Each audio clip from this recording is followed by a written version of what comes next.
రాష్ట్రంలో మనం ఇప్పుడు నవాబులు కాదు, పూటకు లేని గరీబులు ఉన్నటువంటి నగ్న సత్యాన్ని అందరూ కూడా అర్థం చేసుకోవాలి. తమ హక్కుల సాధన కోసం జరుగుతున్నటువంటి పోరాటాల వైపు మనమంతా పయనం చేయాలి.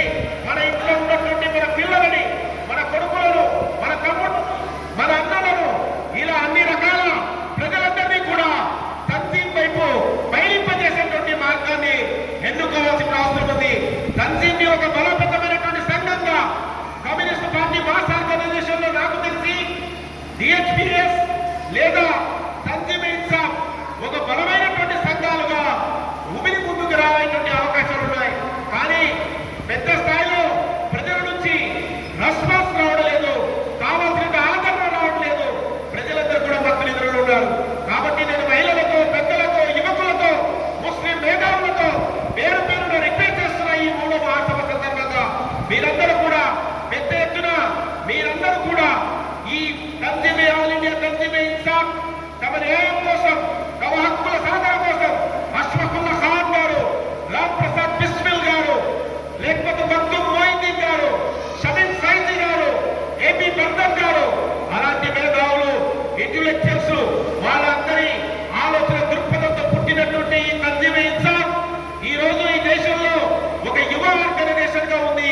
ఈ ఆర్గనైజేషన్ అంతా కూడా దేశవ్యాప్తంగా, రాష్ట్ర వ్యాప్తంగా 33 జిల్లాలకు విస్తరించి, తమ యూనిట్లను విస్తరించి, తమ పోరాట కార్యక్రమాలను కూడా పెద్ద ఎత్తున నిర్వహించాలని, అందుకు ఈ మహాసభ ఉపయోగపడుతుందని నేను చెప్పిన 4 రిపోర్టు మాత్రాన్ని మీరు విన్నందుకు మీ అందరికీ కూడా పేరు పేరున విప్లవ కృతజ్ఞతలు, ధన్యవాదాలు తెలియజేస్తూ సెలవు తీసుకుంటున్నాను. నమస్కారం.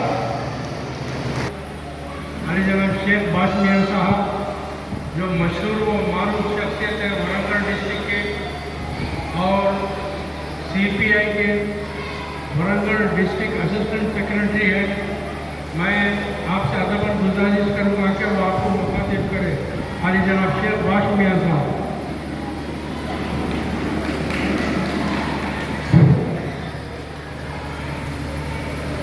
सबको सलाम। వేదిక మీద పెద్దలు, మన ముఖ్య అతిథి ఈపీఐ రాష్ట్ర కార్యదర్శి కామ్రేడ్ కూననేని సాంబశివరావు గారు, అదేవిధంగా సిపిఐ ఎస్ఎఫ్టీ పార్లమెంట్ సభ్యులు అజీజ్ పాషా గారు, ఫయాజ్ ఖాన్ గారు, మునీర్ పటేల్ గారు, వివిధ ప్రాంతాల్లో వచ్చిన వేదిక మీద పెద్దలకు, ఈ కాన్ఫరెన్స్కి వచ్చిన ప్రతినిధులకు అందరూ కూడా వెబ్సైట్లు తెలుపుతూ, ఈరోజు జహీరాబాద్లో కాన్ఫరెన్స్ జరుపుతున్నా అంటే చాలా సంతోషం అనిపించింది. మామూలు ప్రాంతమైన పెద్ద ఎత్తున కార్యక్రమం చేసుకొని బ్రహ్మాండమైన వాతావరణంలో చేయాలనుకున్నాం. కానీ ఒక చిన్న సమస్య, ఆ సమస్యకు సంబంధించి మనం అందరూ తెలుసుకోవాల్సిన అవసరం ఉంది. ఏదేమన్నా ఒక కాన్ఫరెన్స్ వచ్చినప్పుడు ప్రక్రియలకు సంబంధించింది ఖచ్చితంగా రావాల్సిన అవసరం ఉంటుంది. ఎందుకంటే టోటల్గా రాష్ట్ర వ్యాప్తంగా ఈ మహాసభలో జరుగుతున్న పరిణామాలు, ఎజెండా మీద తీసుకున్న పరిణామాలు, ఈ దేశంలో జరుగుతున్న బీజేపీ పాలిస్తున్న ప్రాథమిక అంశాల మీద తెలంగాణ రాష్ట్ర ప్రభుత్వం ఏం చేస్తుందని చెప్పి, ఈ మైనార్టీలకు ఏం జరుగుతుంది టోటల్గా వివరించడానికి, ఒక డిమాండ్ చేయడానికి అవకాశం ఉంటుంది. కానీ చిన్న లోపం జరిగినా ఇప్పటికైనా పెద్ద ఎత్తున రానున్న రోజులు ఎక్కడైనా మంచి వాతావరణం ముస్లింలందరూ కూడా ఐక్యమై, ముస్లింలైనా కానీ హిందూ క్రిస్టియన్ మైనార్టీ టోటల్ కూడా ఒక పిలుపునిస్తే ఖచ్చితంగా ముందుకు వచ్చి పోరాటాలకు సిద్ధం కావాలి. కానీ పిలుపునిస్తే మాకేమొస్తుందని ఆలోచన వద్దు. ఎందుకంటే గతంలో కూడా కొన్నిసార్లు ఇట్లా విప్లవం జరిగింది. అలాంటి విప్లవం జరగకుండా రానున్న రోజుల్లో కమ్యూనిస్ట్ పార్టీకి మంచి పేరు ప్రఖ్యాతలు జరగాలంటే ప్రజా సంఘాలకు సంబంధించిన అనుబంధం సంబంధించిన ఇన్సాఫ్ సంబంధించి పెద్ద ఎత్తున బలోపేతం చేస్తే బాగుంటుంది. ప్రభుత్వం మీద నిరంతరం పోరాడడానికి మంచి అవకాశం ఉంది. రిజర్వేషన్ సంబంధించింది అయితే, ముస్లింలకు సంబంధించిన హక్కుల కోసం పోరాటం అవుతుంది. అనేక విషయాలలో నిరంతరం పోరాటం చేయడానికి ప్రతి ఒక్కరు కూడా పూనుకొని ముందుకు రావాలని తెలియజేస్తూ ఈ అవకాశం ఇచ్చిన అధ్యక్షుల వారికి మీకు ధన్యవాదాలు ముగిస్తున్నాం. కాబట్టి बाशमिया साहब का शुक्रिया गुजार हूं मैं। अभी मैं दावत दे रहा हूं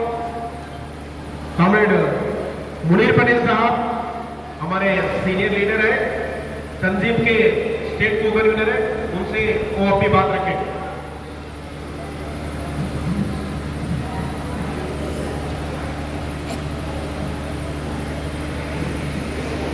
नशीन पे तशरीफ फरमा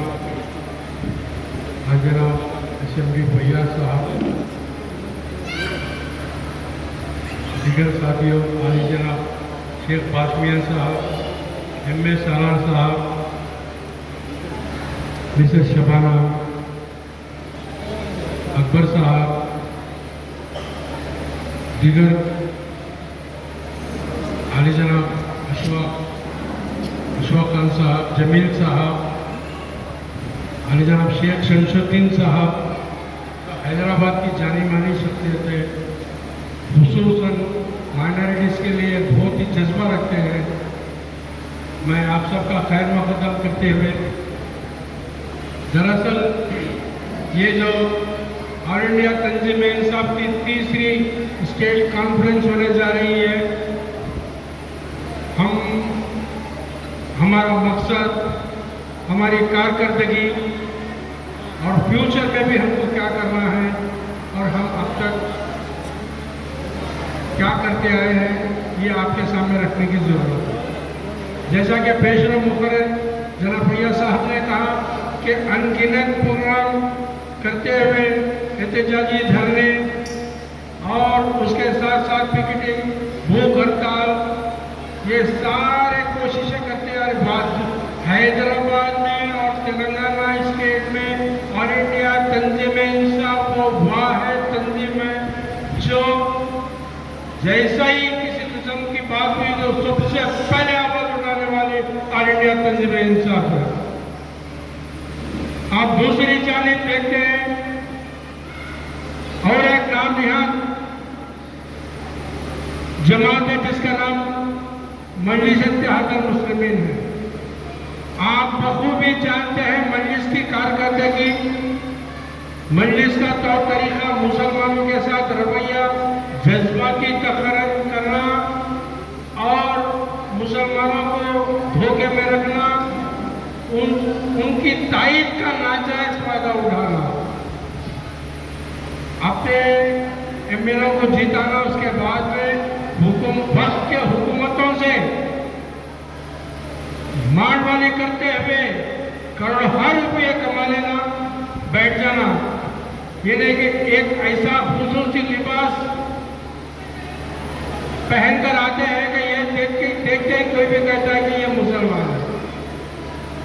और 1962 जब से मजलिस का एमएलए मुंतखब हुए, उस तारीख से लेके आज की तारीख तक कोई एक काम ऐसा बताइए जो मुसलमानों की भलाई के लिए किया हो।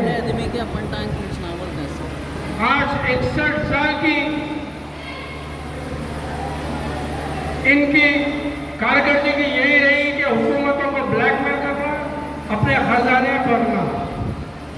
अब आप देखते हैं दक्कन मेडिकल कॉलेज और इंजीनियरिंग कॉलेज ये कहते हैं कि ये मुसलमानों का सरमाया है, मुसलमानों का असासा है, ये मुसलमानों के लिए कायम किया गया है। लेकिन आपको जानना चाहिए, आपको मालूम होना चाहिए, एक मेडिकल सीट के लिए 1.5 करोड़ रुपए ले रहे हैं वो लोग। क्या ये मुसलमान कॉलेज है? क्या मुसलमान इसमें तालीम हासिल कर सकते हैं? 1.5 करोड़ रुपए भाई, कितने मुसलमान ऐसे जो 1.5 करोड़ रुपए अपने बच्चों को एडमिशन के लिए दे सकते हैं? हम कैसे कहें, कैसे माने कि ये मुसलमानों का मेडिकल कॉलेज है, ये मुसलमानों की जायदाद है, ये मुसलमानों का सरमाया है? अरे ये तो सिर्फ और सिर्फ दौलतमंद लोगों का कॉलेज है, मुसलमानों का नहीं होता। मुसलमानों का अगर होता तो ये फ्री में सीट मिलती या नॉमिनल फीस लेके जैसा अगर आप एडमिशन करें तो जब हम कह सकते थे, सीना ठोक कर कह सकते थे कि ये मुसलमानों का, लेकिन ये हरगिज मुसलमानों का कॉलेज नहीं है। और उसके साथ साथ असरा हॉस्पिटल और ओवैसी हॉस्पिटल बेइंतहा लूटा जा रहा है और वहां पे ऐसे डॉक्टर्स हैं जो इनके गुलाम हैं, गुलामी पसंद की गुलामी नहीं कर सकता। लिहाजा असरा और अवैसी में एक से एक फालतू डॉक्टर और बेइंतहा बिल। आखिर में डेड बॉडी हाथ में दे बस चले आओ। अरे भाई, आपके पास 7 MLA है, 1 MP है, 43 कारपोरेटर्स है। आप चाहते तो क्या नहीं कर सकते थे मुसलमानों के लिए, मुसलमानों की फलाह बहबूद के लिए क्या नहीं कर सकते थे आप? आज आपको एक बात कहते चलो, इनके 7 MLA, 1 MP, 43 कारपोरेटर रहने के बाद आज तक किसी बेघर को एक घर नहीं गिरा सके, एक बेरोजगार को एक मर्तबा लोन नहीं दिला सके, एक शादी मुबारक को एक बच्ची के उसको पैसे नहीं दिला सके। ये है क़यादत मुसलमानों की। अरे हम थूकते हैं ऐसी क़यादत पे जो मुसलमानों के काम ना आ सके।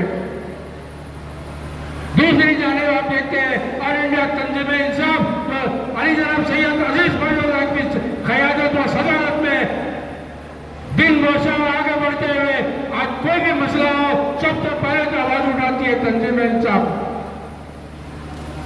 आज घर से दराज से मुसलमानों की खिदमत करते आ रहे हैं, हर खान की खिदमत करते आ रहे हैं अली जनाब सैयद अजीज पाशा साहब। हजारों की तादाद में मुसलमानों या कोई हो बेइंतहा कई जगह पे मुसलमानों को भट्टाचार और मकानात हर वो चीज आप चले जाइए। सरूनगर में, भगत सिंह नगर में, अब हयात नगर में, सिंगरेनी कॉलोनी, ऐसे कई मकामात है, अनगिनत मकामात है। वहां जाके सिर्फ और सिर्फ अरे जनाब सैयद अजीज पाशा का नाम लीजिए, क्या कहते हैं वो लोग सुन लीजिए। अरे इसको बोलते हैं क़यादत, इसको बोलते हैं मुसलमानों का रहनुमा, इसे कहते हैं मुसलमानों का तर्जुमान। अरे ये तो पट्टेबाज चोर लुटेरों का टोला है ये, जो हमारे भेष में आकर हमको लूटते हैं। लेकिन वो दिन दूर नहीं, इंशाल्लाह 2023 के इलेक्शन में इनको बता देंगे हम मुतहिद होकर इनके बुनियादों को हिला देंगे इंशाल्लाह। दूसरी बात मेरे भाइयों, बुजुर्गों और दोस्तों, आप ये देखते हैं आज 1,73,000 शादी मुबारक के स्कीम पेंडिंग है और अनगिनत माइनॉरिटी लोन्स जो फरवरी में डिक्लेयर करे कि हर मुसलमानों को लोन दिया जाएगा, पहले 50 करोड़ उसके बाद में 20 करोड़ सैंक्शन करके आप हैदराबाद में अगर आप देखते हैं वो सीन कि हज हाउस भरे हुए औरतों के नीचे बैठे हुए, पीने को पानी नहीं है, सारे लोग बैठे हुए। क्या बोले तो केसीआर साहब लोन दे रहे। अरे अम्मा यहाँ कहीं कोई हजों में लोन कौन देते आपको? नहीं, सब बोल रहे थे कि हजों में आने के या लोन दे रहे बोल के। तो मी सेवा में एक गरीब 1200-1000 रुपए खर्चा करके इनकम सर्टिफिकेट ये निकाल के ये लोन के लिए जो सो अप्लाई करे, लेकिन आज तक उसका कोई नतीजा नहीं है। बल्कि दूसरी जानिब आप देखते हैं हुकूमत को सीधा 1.5 करोड़ का फायदा होगा जो फीसद लगाए थे। ऐसा धोखा दे रही है हुकूमत, ये केसीआर हुकूमत, ये केसीआर की झूठी हुकूमत, ये झूठा सीएम तेलंगाना स्टेट का मुसलमानों को सुनहरा ख्वाब दिखाते हुए, हथेली में जन्नत दिखाते हुए मुसलमानों का दिल जीतना चाहता है। वो कहता है कि निजाम सरकार की तारीफ करके, रमजान में इफ्तार करा के, कपड़े बांट के मैं मुसलमानों का दिल जीत लूंगा, लेकिन ऐसी बात नहीं है। हम तुझे सबक बराबर सिखाएंगे आने वाले इलेक्शन में, क्योंकि आज तक 1 रुपये का लोन नहीं दिया, शादी मुबारक के पूरे स्कीम पेंडिंग है।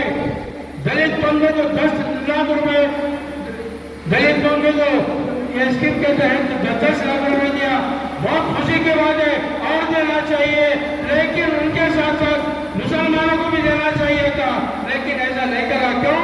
मुसलमानों को देने के बाद मत करो, खाली दिल खुश करो, झूठे बातें करो, दिल खुश करो। ये जो नापाक टोला है मंजलिस, उसको साथ लो और अपना काम निकाल लो, लेकिन मुसलमानों को किसी तरह का फायदा मत पहुंचा। इसकी पॉलिसी है। ये केसीआर का आप पैंट उतार के देखेंगे तो आरएसएस की चट्टी नजर आएगी केसीआर के पैंट के अंदर। ये आरएसएस का एजेंट है केसीआर। आप देखते हैं कई वादे किए केसीआर ने, मसलन तमिलनाडु में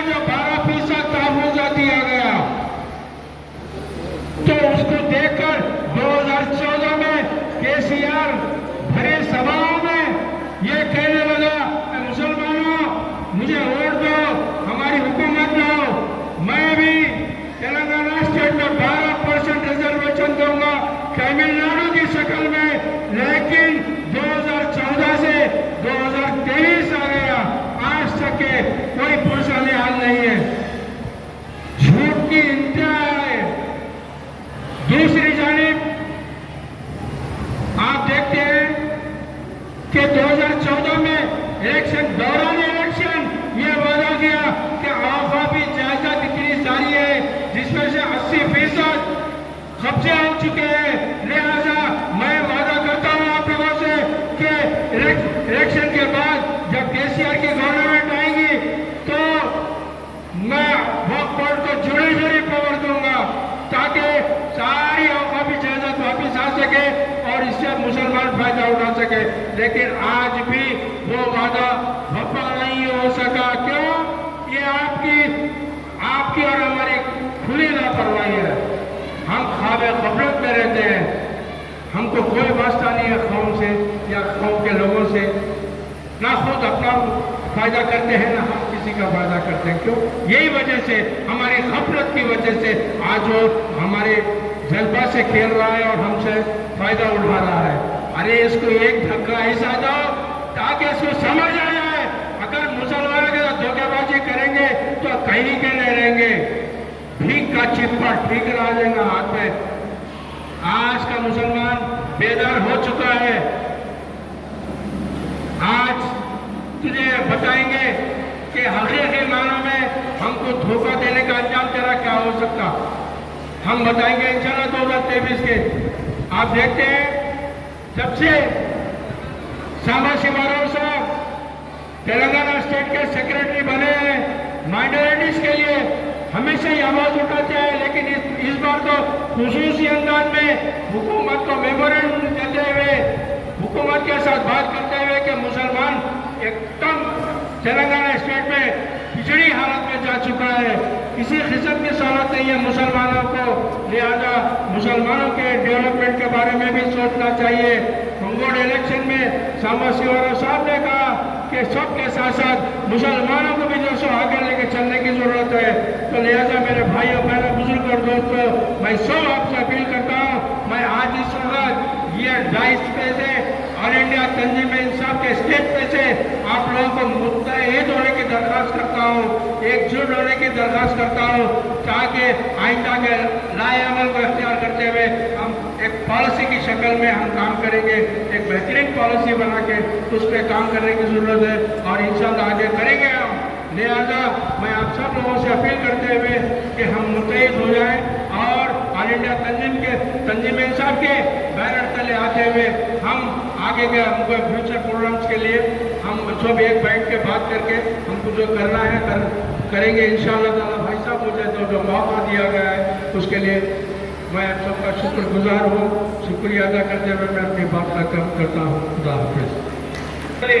నేను హాల్లో ఉన్నటువంటి మహిళలు కాంగ్రెస్ అందరితో విజ్ఞప్తి చేసేదంటే దయచేసి వాళ్ళందరూ ముందు వరుసలో వచ్చి కూర్చోండి. కుర్చీల మధ్యలో ఖాళీ ఉన్నాయి, దయచేసి ముందుకు వచ్చి కూర్చోండి. మన ప్రియతమ నాయకులు సాంబశివ గారు, అజీజ్ పాషా గారు టిఫిన్ చేస్తున్నారు, వస్తున్నారు 2 నిమిషాల్లో. ఆ లోపు కొత్తగూడెం జిల్లా సీనియర్ తంజీం నాయకులు నజీర్ గారు మాట్లాడాల్సిన కోరుతున్నాం. వేదిక మీదకి వచ్చి మాట్లాడాల్సిన కోరుతున్నాం.